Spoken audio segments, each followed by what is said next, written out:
Вы приступили не к горе осязаемой и пылающей огнем, не ко тьме и мраку и буре.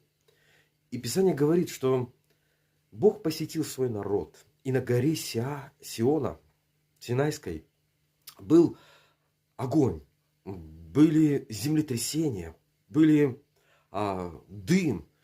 И Бог дал закон, дал 10 заповедей своему народу.